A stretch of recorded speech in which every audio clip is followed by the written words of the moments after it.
नमस्कार, आप सभी का बहुत बहुत स्वागत है हुंकार में। आपके साथ हूं मैं रूबिका लियाकत। दुनिया नए साल का स्वागत करने के लिए तैयार इस वक्त दिख रही है, लेकिन लग ऐसा रहा है कि नए साल पे स्वागत ओमिक्रॉन का होने वाला है, कोरोना का होने वाला है। क्योंकि 2021 में हमने बहुत कुछ देखा है, 2022 क्या हम वैसा ही देखना चाहते हैं? और ये कड़वा सवाल आज मुझे पूछना पड़ेगा।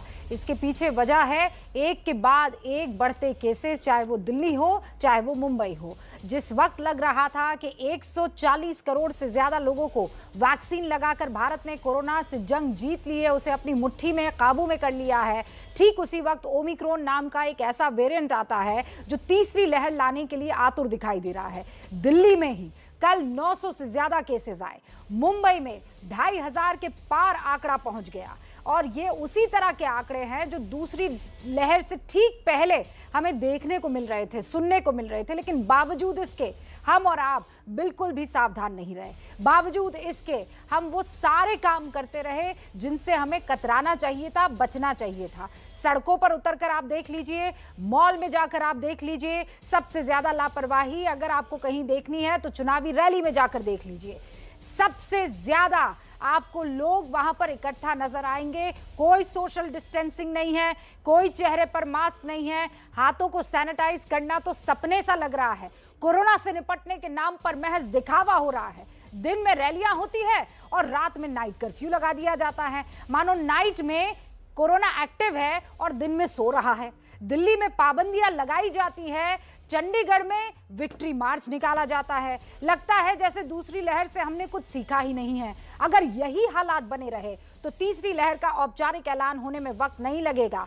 आज की हुंकार कोरोना को लेकर लापरवाही के इर्द गिर्द डॉक्टर्स आज हमारे साथ बड़े पैमाने पर मौजूद है। ओमिक्रॉन की लहर को कैसे हम कमजोर बना सकते हैं, इस पर सुझाव लेंगे। साथ में पॉलिटिकल मेहमान भी, जिनके कंधों पर यह सबसे बड़ी जिम्मेदारी है कि हाँ, हमें इतना कॉन्फिडेंस है जनता पर, हमारे काम पर, कि हम ही जीतेंगे और इसीलिए रैलियां नहीं होंगी, और अगर रैलियां हुई तो उसका तरीका अलग होगा। ये सारे सवाल मैं अपने मेहमानों के सामने रखूं उससे पहले आप देख लीजिए ये रिपोर्ट।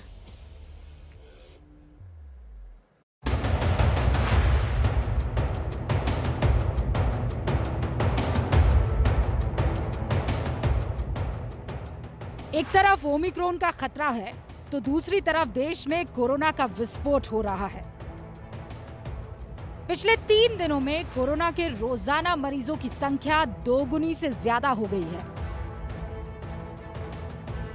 27 दिसंबर को 6,242 कोरोना के मरीज आए, 28 दिसंबर को 9,155 कोरोना के मरीज आए और फिर 29 दिसंबर को यह संख्या बढ़कर 13,154 हो गई।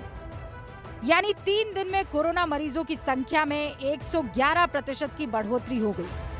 कोरोना के खतरे की वजह से दिल्ली से लेकर मुंबई तक कई पाबंदियां लगाई गई है। इसकी वजह यह है कि दिल्ली में 46% मामले ओमिक्रॉन के आ रहे हैं। मुंबई में कल 2500 से ज्यादा नए केसेस सामने आए हैं। केसेस पिछले कुछ दिनों में काफ़ी तेज़ी से बढ़े हैं। इसमें ओमिक्रॉन के भी काफ़ी केसेस आ रहे हैं। जीनोम सीक्वेंसिंग जो कराई गई, अभी जो लेटेस्ट रिपोर्ट आई है उसके हिसाब से 46% जो केसेस हैं वो ओमिक्रॉन के आए हैं। नए साल के स्वागत का जल्लोश करने से पहले हमको सबको ये ध्यान में रखना चाहिए कि हमारे महाराष्ट्र में, देश में कोरोना बहुत बढ़ रहा है, और इसलिए मैं सभी को यही विनती करूंगा कि अपने अपने घर में रहकर आप नए साल का स्वागत करिए। पुलिस को एकदम सख्त सूचना दी गई है कि ऐसा कुछ इंसिडेंट नहीं हो, ऐसे लोग रास्ते पे नहीं आए। इसलिए जो भी बंदोबस्त करना है, जो भी कार्रवाई करनी है, कार्रवाई करनी है। दिल्ली और मुंबई में पाबंदियां तो लग रही हैं, लेकिन चुनावी राज्यों में अभी भी रैलियों में भीड़ उमड़ रही है। कोरोना के खतरे के बावजूद यूपी, उत्तराखंड और पंजाब में हजारों की तादाद में लोग रैलियों में शामिल हो रहे हैं। राजनीतिक पार्टियां चुनाव टालने के लिए तैयार नहीं है। हालांकि रैलियों की संख्या कम करने की मांग जरूर हुई है। सभी राजनीतिक दलों के प्रतिनिधियों ने ये हम लोगों को बताया कि कोविड प्रोटोकॉल का पालन करते हुए समय पर चुनाव होने चाहिए। कुछ दलों के प्रतिनिधियों ने दिन के समय बिना कोविड नियमों का पालन किए हुए चुनावी रैलियों के प्रति अपनी चिंता जाहिर की। साथ ही रैलियों की संख्याओं को नियंत्रित करने की भी मांग की। अब देखना यह है कि कोरोना के बढ़ते खतरे के बीच कौन सी पार्टी रैलियों की संख्या सीमित करने का फैसला पहले लेती है।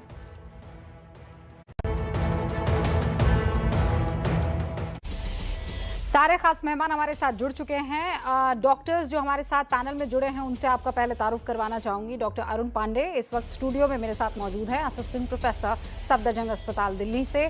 स्वागत है आपका डॉक्टर साहब। डॉक्टर DK गुप्ता चेयरमैन है फेलिक्स अस्पताल के, बहुत बहुत स्वागत है डॉक्टर साहब आपका। डॉक्टर धीरज कौल इस वक्त आपको दिखाई दे रहे हैं, जो कि कोविड-19 रिसर्चर है, न्यूयॉर्क से हमारे साथ जुड़े हैं, आपका भी बहुत बहुत स्वागत है। रागिनी नायक राष्ट्रीय प्रवक्ता कांग्रेस की, और अवनिजेश अवस्थी प्रोफेसर दिल्ली यूनिवर्सिटी के, ये भी हमारे साथ जुड़ चुके हैं। आप सभी का बहुत बहुत स्वागत है। रागिनी, शुरुआत आपसे कर रही हूँ।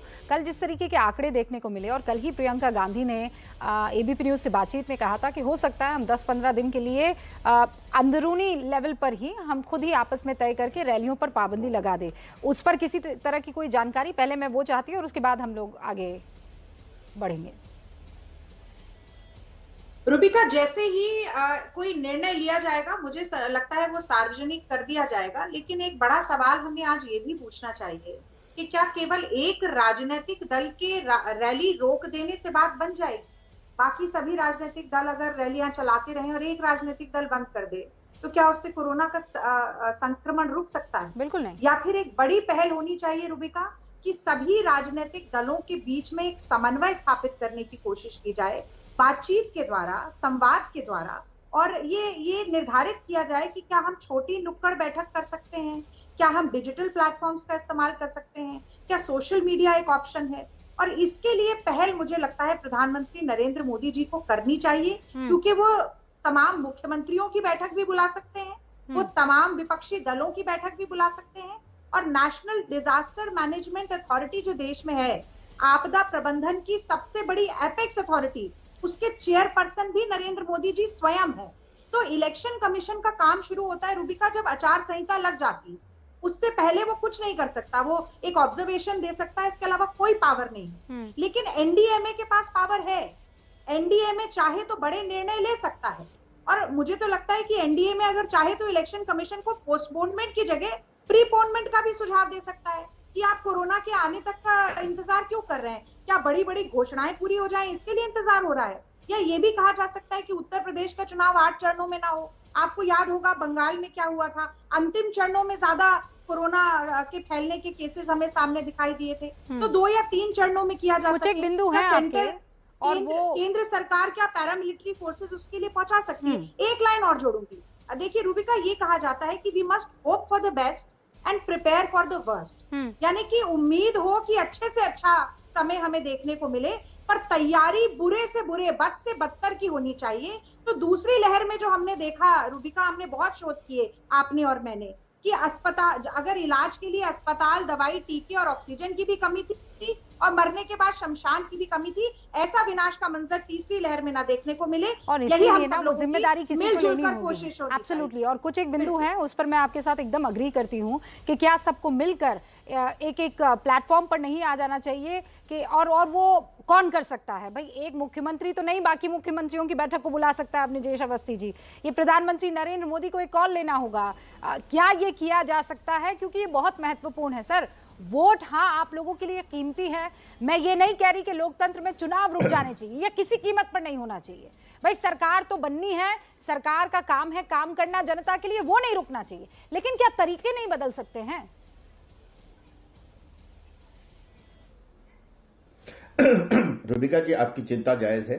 रागिनी जी ने भी आज बहुत सकारात्मक तरीके से बातचीत की है, इसमें कोई दो राय नहीं है।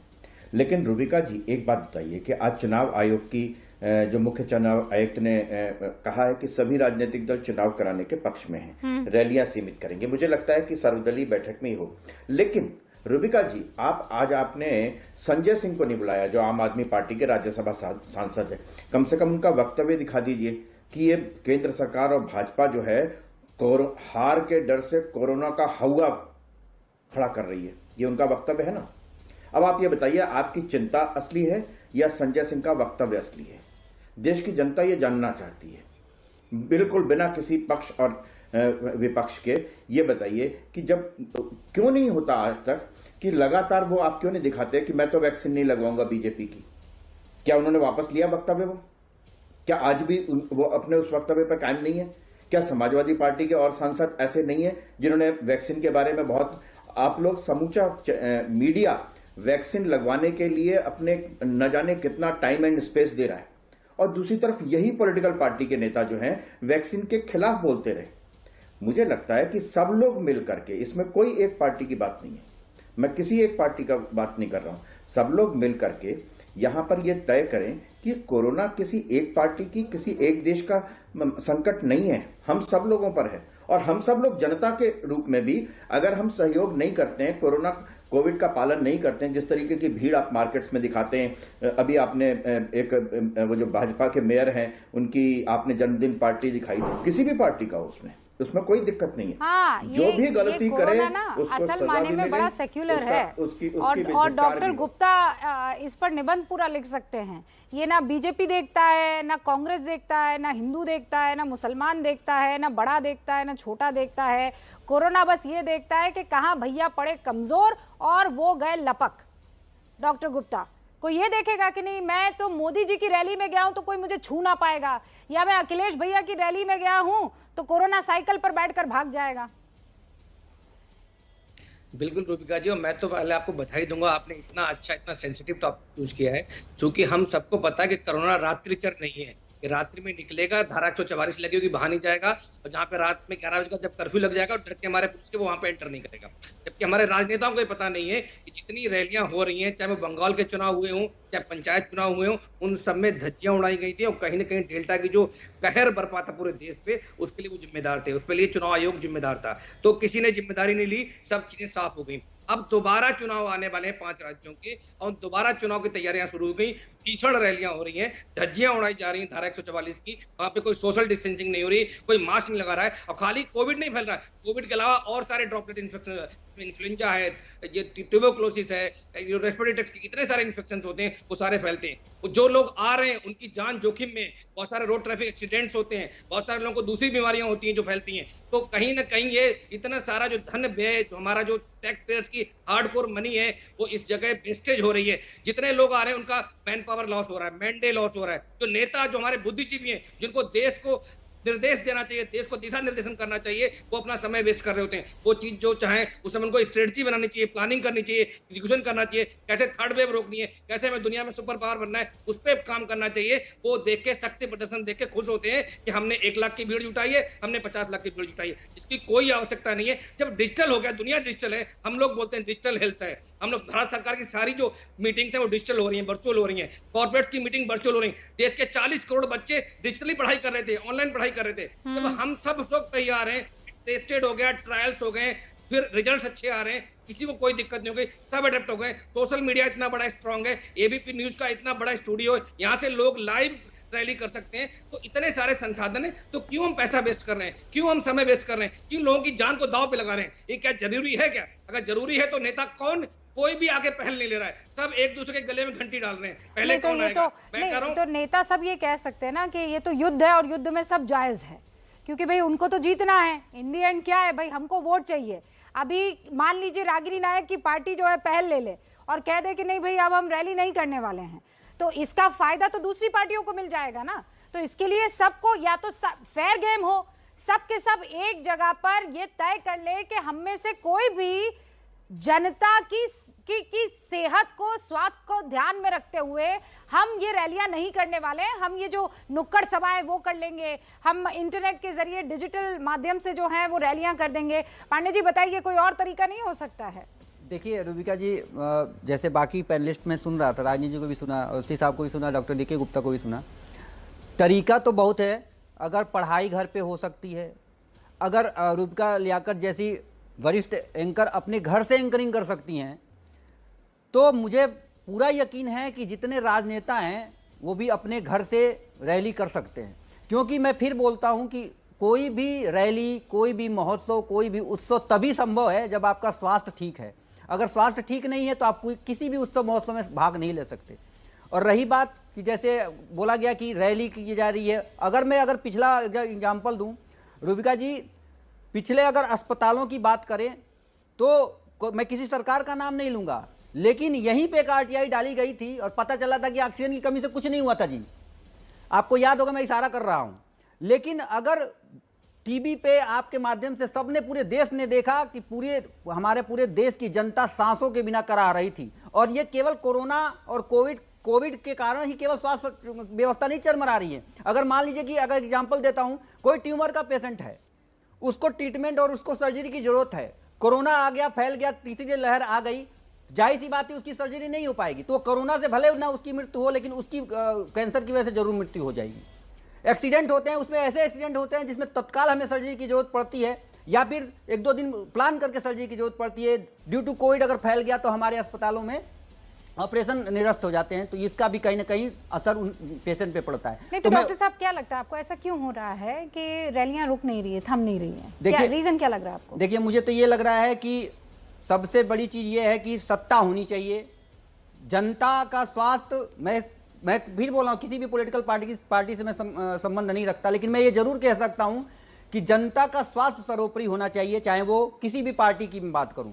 तो जो आपकी बातें हैं, जो रैली के माध्यम से आप कर सकते हैं, तो मेरी अपील है एबीपी न्यूज की तरफ से कि कृपया करके ये अपनी बातें सोशल मीडिया के माध्यम से, वर्चुअल माध्यम से आप प्रेषित करें। जनता इतनी समझदार है कि वोट किसको देना है। कोई जरूरी नहीं है कि आप रैली कर लेंगे तो आपको वो चीज वोट मिली जाएगी, लेकिन स्वास्थ्य महत्वपूर्ण है और हमारा ये अधिकार होना चाहिए सबका कि हम स्वस्थ लेकिन रहें। हम लोग ये बातें करते हैं बहुत अच्छे से, इस पर एक दूसरे के साथ हामी भी भरेंगे, लेकिन ग्राउंड पर कुछ और ही हो रहा होता है। ग्राउंड पर नेताओं के जयकारे लग रहे होते हैं, वो उनको एक अलग ही पावर देता है, वो एक अलग ही उनको स्वाद दे रहा होता है। और इसीलिए डॉक्टर कॉल, आप तो वहां पर बैठे हैं जहां पर मतलब ये टाइम लैप्स हो सकता है, नहीं कि आप जहां बैठे हैं आप वो देख रहे हैं, ओमिक्रॉन एंटर हो गया है, उसने तबाही मचाना शुरू कर दिया है, हम तो देखकर भी नहीं सीख पा रहे हैं। नमस्कार Rubika ji, thank you for having me on the show. और आप तो बहुत अच्छे से जानती हैं, पिछले साल मार्च के महीने से हम कंटिन्यूसली इस पे काफी शोज कर चुके हैं, और सेकेंड वेव जब आई थी तभी आप ही के चैनल पे हमने तब भी बताया था, जब R0 पॉजिटिव बन गया था, कि ये खतरे की घंटी है। और अनफॉर्चुनेटली कुछ प्रोटेस्ट थे दिल्ली के बाहर, और आपने देखा उसके बाद क्या हुआ। अगर मैं आपको नंबर्स दूं, because I am in the number world as well, USA के अगर आप नंबर लीजिए तो 22 नवंबर को 75,000 केसेस थे एवरीडे न्यू। आज की डेट में 5,30,000 डेली के केसेस हैं, 6x। Number 2, death 876 per day. Today is 1,777 numbers. Active cases 9.2 million से 12.4 million हो चुके हैं within 5 weeks. It's not a joke. और सुनिए, हॉस्पिटलाइजेशन, जो वहां पे भी डॉक्टर्स पता नहीं क्यों मिथ फैलाते हैं कि ओमिक्रॉन बहुत हल्की बीमारी है। आप मेरी बात समझिए, WHO ने भी वार्निंग इशू कर दिया है कि ओमिक्रॉन, हम सब जानते हैं, 6 times मोर इन्फेक्शियस है। आज तक इतनी स्पाइक प्रोटीन पे म्यूटेशन हमने नहीं देखी है। वैक्सीन की एफिकेसी जो इनिशियल वायरस के खिलाफ बनी थी वो 95% थी, डेल्टा के खिलाफ 72% रह गई, और नर्सिंग होम में 50%, इसके खिलाफ 32% है। अगर आप बूस्टर लेंगे तो 22% और बढ़ के 54% हो जाएगा। हॉस्पिटलाइजेशन रेट अमेरिका में एज ऑफ टुडे 7% इंक्रीज हो चुकी है पिछले 7 दिन में। और सुनिए, अगर बच्चों के ER में आप जाएंगे, 700% more positivity rate of Covid in last 7 days. It's a very big alarm in America as well. क्यों है? क्योंकि हमारे बच्चों की वैक्सीनेशन अभी बहुत कम मात्रा में हुई है। हमारे बूस्टर्स अभी लगने हैं। 15 मिलियन लोग रिफ्यूज करते हैं, 15% आबादी रिफ्यूज करती है वैक्सीनेशन की। यहाँ पे बहुत बड़े चैलेंजेस हैं। लेकिन जब हम आपका इंडिया में ये देखते हैं rallies, that's a super spreader event. उससे ओमिक्रॉन का एक नया वेरिएंट बनेगा और पूरे वर्ल्ड में एक प्रॉब्लम क्रिएट कर सकता है। कोई भी हॉस्पिटल सिस्टम इसको नहीं बेयर कर पाएगा। डॉक्टर कॉल, आप ये कह रहे हैं ओमिक्रॉन का भी नया वेरिएंट हो सकता है? बन चुका है, उसका नाम है डेल्मिक्रॉन। और वो क्या करता है?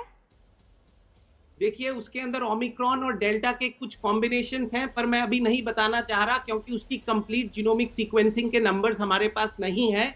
लेकिन एक बहुत बड़ी ग्लोबल कंसर्न है रूबिका जी। देखिए, डेल्टा कितना तेजी से तबाही मचाया था, सिस्टम्स को नीज पे ले आया था। जितने भी लोग ओमिक्रॉन को लाइटली ले रहे हैं, it's a sign of warning issued by WHO। और इंडिया के अंदर ये सर्कुलेट हुआ तो एक नया ऑफस्प्रिंग लगेगा। Thank you. और क्योंकि मैं कन्फेस करती हूँ एक बात आपसे, अब तक आपके बात करने से पहले तक मैं यकीन दिला रही हूँ आपको, और कन्फेशन है ये मेरा, मुझे ये लग रहा था ओमिक्रॉन का मतलब है हल्की खांसी, हल्का जुकाम, थोड़ा सा गला खराश होगा मुझे, लेकिन कोई चिंता की बात नहीं है। डॉक्टर गुप्ता, अब तक सही बता रही हूँ मैं, और क्योंकि हम यही सुनते आए हैं, हम यही जितना अखबारों में अब तक पढ़े वो यही पढ़ते आए हैं डॉक्टर गुप्ता, लेकिन ओमिक्रॉन जो है वो बहुत खतरनाक है। हम ये भूल रहे हैं। हाँ, ये पता था जैसे घर में एक को वायरल होता है फीवर तो वो बाकियों को भी फैल जाता है, तो खासकर जो जनता है वो यही सोच के चल रही है कि भाई ओमिक्रॉन हुआ तो मुझे हुआ, इनको हुआ, और उसके बाद वो निकल जाएगा घर से। दीपिका जी, अगर 30 सेकंड में एक बात ऐड कर पाऊं। हाँ बस सर, मैं एक सेकंड, डॉक्टर कॉल में आ रही हूँ। डॉक्टर गुप्ता एक बार अपनी बात करें, क्योंकि वो हमारे साथ 5:30 बजे तक ही है। मैं बताऊंगा, ओमिक्रॉन जैसे डॉक्टर कॉल ने बोला है कि 4 से 6 गुना तेजी से फैलता है, जो इसका इन्फेक्शन रेट है या इसका स्प्रेड रेट है, सेकेंडरी अटैक रेट इसको बोल सकते हैं। दूसरी बात, ओमिक्रॉन में जो म्यूटेशंस हैं 30 एबनॉर्मल म्यूटेशंस हैं जो स्पाइक प्रोटीन है, जिसकी वजह से वैक्सीन इनइफेक्टिव हो सकती है या पार्शियल इनइफेक्टिव हो सकती है। तीसरी बात, ओमिक्रॉन के अंदर जो ग्रोथ रेट है, जो हमारी बॉडी के अंदर जो ग्रो करता है वो 70 टाइम्स ज्यादा है, मतलब वायरल लोड 70 टाइम्स ज्यादा है। चौथी बात, जो सबसे जिसकी वजह से लोग जो छोटी बात है उसको लोग बड़ा करके फैला रहे हैं, जैसे आपको पता है, वो है कि लंग्स के अंदर 10 टाइम कम ग्रो करता है। लेकिन हमारे देश में 140 करोड़ की पॉपुलेशन है, हमारे यहाँ पॉपुलेशन डेंसिटी, जनसंख्या घनत्व बहुत ज्यादा है। हमारे यहाँ जो लोग हैं कोमॉर्बिड, जिनको डायबिटीज, हाइपरटेंशन, हार्ट कैंसर या ब्लड कैंसर या रेनल ट्रांसप्लांट, ऐसे बहुत सारे लोग हैं जिनको हल्की छींक या निमोनिया जो है उनके लिए जानलेवा हो सकता है। ये उस निमोनिया से कहीं ज्यादा बड़ा खतरा है, तो कृपया करके गफलत में ना रहें, ये बिल्कुल सही बात है। तीसरी वेव के हम दस्तक पे हैं, दस्तक शुरू हो चुकी है, कहां तक जाएगी अभी किसी को कुछ पता नहीं है। कृपया करके मैं राजनेताओं से फिर बैठे हुए सारे यहाँ पे शुक्र गुजारिश करूंगा हाथ जोड़ के कि वर्चुअल रैली करें, देश का पैसा बचाएं, देश का स्वास्थ्य बचाएं। वोटर समझदार है, अगर आप सोशल मीडिया यूज करते हैं, इलेक्ट्रॉनिक चैनल्स यूज करते हैं, प्रिंट मीडिया यूज करते हैं, तो बहुत सारे लोग आपको फॉलो करेंगे। इलेक्ट्रॉनिक जमाना है, जब हम सब कुछ इलेक्ट्रॉनिकली कर रहे हैं, डिजिटली कर रहे हैं, तो क्यों हम वर्चुअली फिजिकल लहरी करके लोगों की जान को दांव पे लगा रहे हैं। और ये रैलियां खाली उन लोगों की जान पे दांव नहीं लगा रही, आपने ध्यान दो, ऐसी बहुत सारी मैं समझ पा रही हूँ, क्योंकि आप लोगों ने वो टाइम देखा है। डॉक्टर गुप्ता, आपके तो खुद के अस्पताल को सील कर दिया गया था, और मैं जब आप लोगों से बात कर रही थी तो बता दूं, पिताजी का एक मैसेज आया कि तुम खुद तो भुगत भोगी हो रूबिका, तुम्हारी माँ को बीमारी कुछ और थी और डॉक्टर कोरोना ढूंढ रहे थे। और ये बात सच है जो अभी डॉक्टर पांडे कह रहे थे कि भाई कोई और बीमारी है, लेकिन सारा फोकस फिर कोरोना पर चला जाता है, और ये हमने भुगता है। तीसरी लहर की पूरी तैयारी है, लेकिन हमारी क्या तैयारी है वो हमें साफ तौर पर दिखाई दे रहा है। 7% डॉक्टर धीरज कौल ये बता रहे हैं, अस्पताल में अभी अमेरिका में भर्ती होने वालों की रेट जो है वो बढ़ गई है। इस 7% को अगर आप हिंदुस्तान में ले आए तो आप समझ लीजिए कि आंकड़ा कहां तक जा सकता है। और मत भूलिए हमारे यहाँ की स्वास्थ्य सेवाएं किस तरीके की है। रागिनी, आप कुछ कहना चाह रही है, अपनी बात पूरी कीजिए। आप म्यूट पे हैं, आप अनम्यूट कर लीजिए रागिनी। अब नीचे जी, उसके बाद मैं आपका रुख करूंगी। रूबिका, आप मेरी आवाज आ रही? जी जी जी, आप बोलिए। मैं सबसे पहले तो आपके दर्शकों से ये कहना चाहती हूँ कि डॉक्टर कॉल ने और तमाम डॉक्टर्स ने आज जो जानकारी दी है वो किसी भय का माहौल पैदा करने के लिए नहीं दी है, बल्कि इस समस्या की गंभीरता को पहचानने के लिए ये जानकारी दी है कि एक बहुत ही खतरनाक वेरिएंट है ये कोरोना का, और इसकी भी म्यूटेशंस लगातार हो रही हैं। तो मैं ये कहना चाहती हूँ एक जिम्मेदार राजनीतिक दल की राष्ट्रीय प्रवक्ता होने के नाते कि जहां चाह वहां राह, ये जनता पर भी लागू होता है, राजनेताओं पर भी लागू होता है, देश की सरकारों पर भी लागू होता है। और अगर हम सब ये ठान लें तो हम पिछली बार जैसा हमने देखा, जिस तरीके से लोगों की जान गई, जिस तरीके से संक्रमण बढ़ा, उसे रोक सकते हैं। और इसी के साथ रूबिका, मुझे लगता है 4 चीजों पर एक सिचुएशन असेसमेंट जरूर होना चाहिए। सबसे पहला, कल 31 दिसंबर है, पूरे देश की वयस्क जनसंख्या का टीकाकरण डबल डोज कल तक हो जाना चाहिए था, नहीं हो पाया है। तो 39 करोड़ लोग जिन्हें सेकेंड डोज नहीं मिली है और 11.5 करोड़ लोग जिन्हें दोनों डोज नहीं मिली है, उनको कितनी जल्दी ये टीके लग सकते हैं ताकि बूस्टर डोज का भी काम अच्छे से शुरू हो सके। मुझे लगता है सरकार, ये पहली चीज है जिस पर मोदी सरकार को ध्यान देना चाहिए। दूसरी बात, पिछली जो लहर आई, दूसरी लहर, उसमें एक बड़ी घोषणा की गई थी कि 550 ऑक्सीजन प्लांट डीआरडीओ 3 महीने में बनाएगा।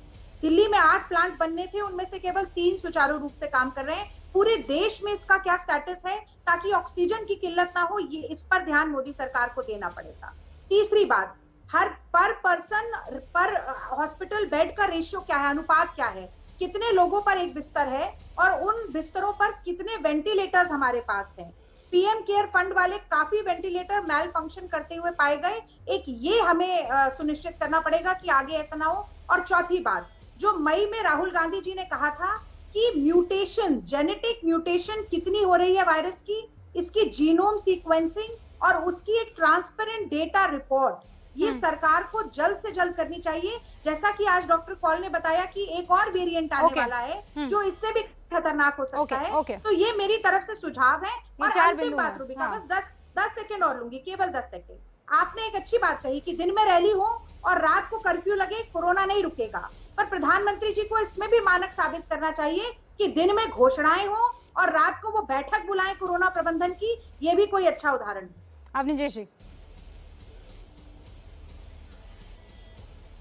रुबिका जी, मैं आपके माध्यम से कई ऐसे सवाल हैं जो यहाँ पर डॉक्टर बैठे हुए हैं, मैं उनसे पूछना चाहता हूँ। एक तो ये कि जो ज्यादातर केसेस आ रहे हैं एसिम्प्टोमेटिक हैं, लक्षण नहीं दिखाई दे रहे, तो कैसे मालूम चलता है कि ओमिक्रॉन से संक्रमित मैं हूं या नहीं हूं? एक बात। दूसरी बात, बड़ी साफ सी बात है कि राजनीति न करने की चाह करके भी अगर हम राजनीति करते हैं तो वो गलत होता है। कि नहीं मिली है डोज, नहीं, आप ये बताइए कि इतनी डोज अनयूज्ड पड़ी हुई हैं, लोग अभी लगवा नहीं रहे हैं।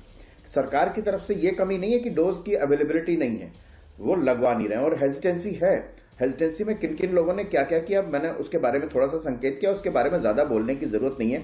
ज्यादा से ज्यादा लोग वैक्सीनेटेड हों। अब तो 15 से 18 साल के बच्चों के लिए भी वैक्सीन के टाइम आ गया है, उस पर हम लोग ज्यादा ध्यान दें तो ज्यादा बेहतर होगा। बढ़िया बात कह रहे हैं आप। डॉक्टर कौल भी कुछ कहना चाह रहे हैं और लोग, मैं ये बता दूं कि साथ के साथ आप लोगों की बातों को सुनकर मैसेज दे रहे हैं कि आज लग रहा है कि मतभेद है लेकिन मनभेद नहीं है। ओमिक्रॉन से लड़ाई में आज हम सब एक ही जगह, एक ही मुकाम पर खड़े दिखाई दे रहे हैं। रागिनी और प्रोफेसर अवनीश जी, आपकी बातचीत को देखकर लोगों को बड़ी प्रसन्नता हो रही है और मैं आप तक ये पहुंचाना चाह रही थी कि अगर आप दोनों की तरह ऐसे ही हिंदुस्तान में अलग अलग आइडियोलॉजी के लोग साथ खड़े हो जाए कि नहीं, आपकी बात से मैं इत्तेफाक रखता हूं लेकिन हमें ये करना जरूरी है, और रागिनी के नहीं, मैं भी आपकी बात से इत्तेफाक रखती हूं लेकिन ये करना बेहद जरूरी है, तो यकीन मानिए ओमिक्रॉन क्या, ओमिक्रॉन के जितने भी रिश्तेदार हैं वो हिंदुस्तान में आने से डरेंगे। मैं इतना यकीन के साथ कह सकती हूँ। डॉक्टर कौल अपनी बात कह दीजिए और उसके बाद डॉक्टर पांडे मैं आपका रुख करूंगी। देखिए, पहले तो मैं कॉन्ग्रेचुलेट करता हूं आपको और पैनलिस्ट को यहाँ पे। This is the way democracy should function, because any government is for the people. Health से सुपीरियर कुछ नहीं है। वोट भी वही देगा जो आईसीयू में नहीं है, हॉस्पिटलाइज नहीं है। और एक बात मैं क्लियर करना चाहता हूँ कि this platform is not to spread any scare but to spread awareness, जैसे अभी कुछ किसी ने बिल्कुल एग्जैक्टली बोला। और देखिए, समझना जरूरी है फैक्ट्स क्या है ओमिक्रॉन के बारे में। पहली बात, resistance to vaccine, vaccine escape is a real phenomena, 32% efficacy तक गिरा चुका है। Number 2, 6 times more transmissible. Number 3, body के अंदर जो अमाउंट ऑफ मल्टीप्लिकेशन है, देयर आर 80 टाइम्स मोर, मतलब उतनी ही ज्यादा चांस ऑफ म्यूटेटिंग है। नंबर 4, बहुत इंपॉर्टेंट है ये जानना कि 2 days before you have symptoms and 3 days after you have symptoms you are most infectious. तो ऐसे लोग जिनको पता भी नहीं है उन्हें ओमिक्रॉन हो चुका है, वो सबसे ज्यादा ओमिक्रॉन फैलाएंगे। 32 म्यूटेशंस हैं स्पाइक प्रोटीन पे, रिसेप्टर बाइंडिंग डोमेन पे 10 हैं। डॉक्टर कौल, मैं इसीलिए आपको फिर रोक रही हूँ। ये जो अवनीश जी ने सवाल पूछा ये बड़ा महत्वपूर्ण है। ये तो एसिम्प्टोमेटिक है, पता कैसे चलेगा कि आपको ओमिक्रॉन ने अटैक कर दिया है? राइट, तो ओमिक्रॉन के इन्फेक्शन के साइंस और सिम्टम्स ऑलमोस्ट 5 सबसे कॉमन है, जिसके अंदर थ्रोट पेन, बॉडी एक, रनी नोज, ड्राई कॉफ, लेकिन एब्डोमिनल डायरिया और रैश के बहुत कम सिम्टम्स देखे जा रहे हैं। तो अगर आपको कोई भी ऐसे सिम्टम है, प्लीज कोविड का टेस्ट कराइए। And to make the matters worse, RT PCR की सेंसिटिविटी ओमिक्रॉन में कम है। एंटीबॉडी कॉकटेल जो हम हॉस्पिटलाइजेशन से पहले 5 दिन में देते थे उसकी कम है। पर पैक्सलोविड जो नई फाइजर की दवाई आई है, अगर आपको with in 5 days of symptoms मिले तो आप 90% आपको हॉस्पिटलाइजेशन की रिक्वायरमेंट नहीं होगी। Challenges are big but together we can defeat them. अच्छा डॉक्टर कौल, मैं चाह रही हूँ एक बार आप जल्दी से सिम्टम्स दोबारा बता दीजिए।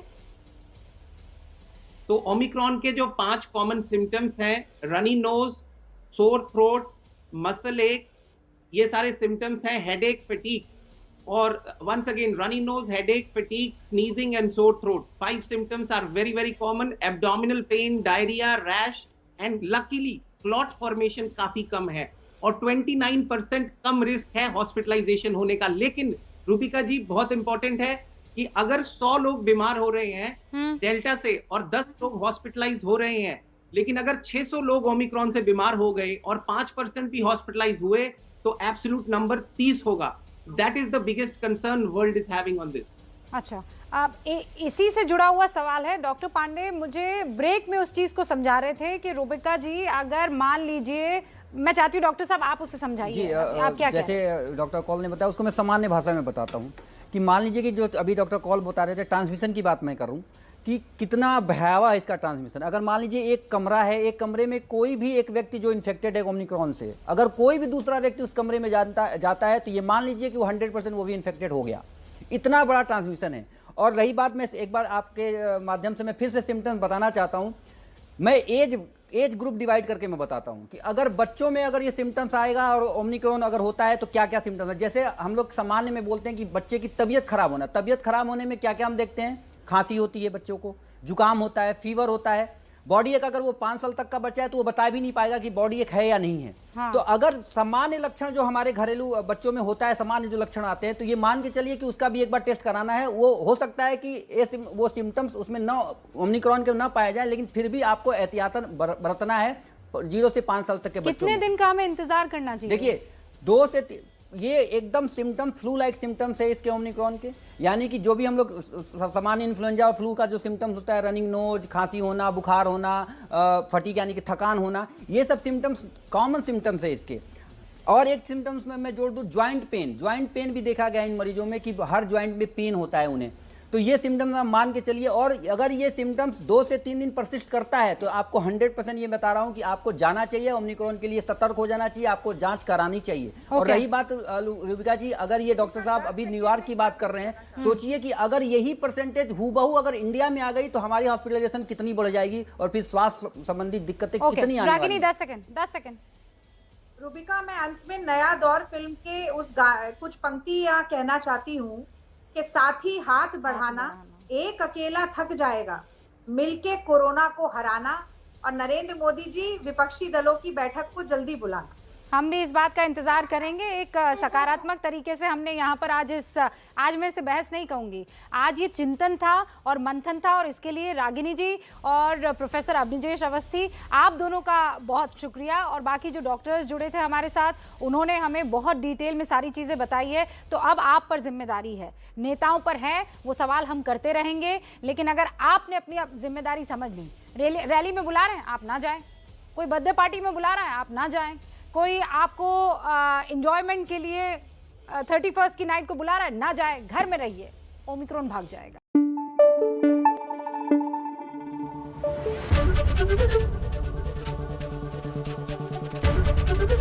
एबीपी न्यूज आपको रखे आगे।